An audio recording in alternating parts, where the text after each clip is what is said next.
খুবই অল্প তেলে একদম শ্যালো ফ্রাই করে এরকম পেঁয়াজি বলুন বা বড়া বলুন রেডি হয়ে যাবে। তাহলে চলুন কিভাবে দেখাচ্ছি। তার আগে আমি রিয়া, যারা যারা আমার ভিডিওটি এখনও দেখছেন তাদেরকে অসংখ্য ধন্যবাদ। এখানে দু রকমের ডাল নিয়ে নিয়েছি। একটা হচ্ছে খেসারির ডাল, আরেকটা ডাল কোথায় গেল? লুকিয়ে গেল নাকি আপনাদেরকে দেখে? এ মা, লুকোচ্ছিস কেন? আরে বাবা, কোনো ব্যাপার না, বেরিয়ে আয় বেরিয়ে আয়। হ্যাঁ, তো লুকিয়ে গেছিলো তো কী করা যাবে, ওকে জল দিয়ে ধুয়ে বুঝিয়ে বাজিয়ে বের করে নিয়ে চলে এসেছি। আর এখানটায় মিক্সার জারের মধ্যে দু রকমের ডাল, খেসারির ডাল আর মুসুরির ডাল দিয়ে দিলাম। খুব ভালো করে ব্লেন্ড করে নেব যেন দানাদার টাইপের থাকে। দিয়ে দিচ্ছি এক টুকরোর মতন আদা। ব্যাস, আর এখানে কিছু দিতে হবে না। চাইলে কাঁচা লঙ্কা কিন্তু দিতে পারেন, চাইলে নয়, অবশ্যই দেবেন, ভালো লাগবে। কিন্তু কি করা যায়, আমার ছেলেটাও খাবে, আমি খাবো আর ও আমার দিকে তাকিয়ে থাকবে, সেটা তো আর হতে পারে না না।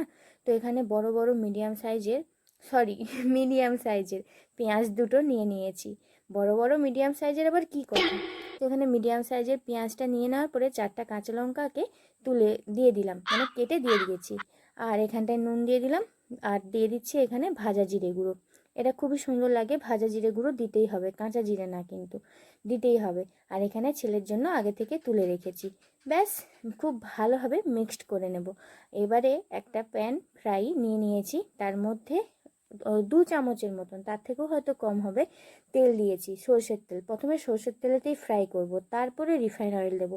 কারণ উপর থেকে যদি এবার কাঁচা সর্ষের তেল দিই, এই রেসিপিতে আবার ভালো লাগবে না। তখন রিফাইন তেল, এই যে এখন যেমন রিফাইন তেল দিলাম, নিচেটা যখন এরকম লাল লাল হয়ে গেল, তারপরে উল্টে দিয়েছি, তারপর রিফাইন তেলটা দিয়েছি। এরকমভাবে যদি আপনারা বড়াগুলো করেন না, খুবই কম তেল লাগবে, খুব বেশি মানে তেলও লাগবে না আপনার, অথচ স্বাস্থ্যকরও হবে। অনেকেই আছেন যারা একদম মানে ডুবো তেলে খেতে পছন্দ করে না, ডিপ ফ্রাইয়ের জিনিস ভালোবাসেন না, তার জন্য। কিছু বড়া হয়ে গিয়েছিল, আর সকলকে মানে সার্ভও করছি একদিকে, আর একদিকে মানে বানাতেও আছি। এইরকম মোটামুটি পুরো বড়া আমার কমপ্লিট। আমি বড়া কেন বলছি জানেন তো, এটা যেহেতু চ্যাপ্টা চ্যাপ্টা করে করেছি, তাই জন্য বড়া বলছি।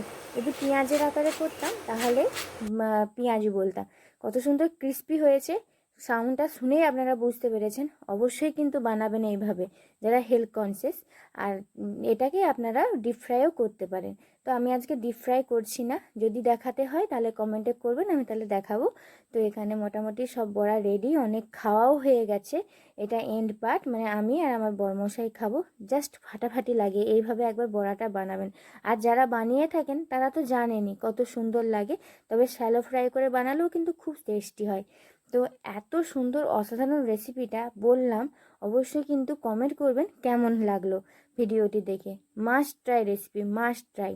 ঠিক আছে, তো আসবো নেক্সট ভিডিওতে। সকালে ভালো আছেন তো? ভালো থাকবেন, সুস্থ থাকবেন। টাটা।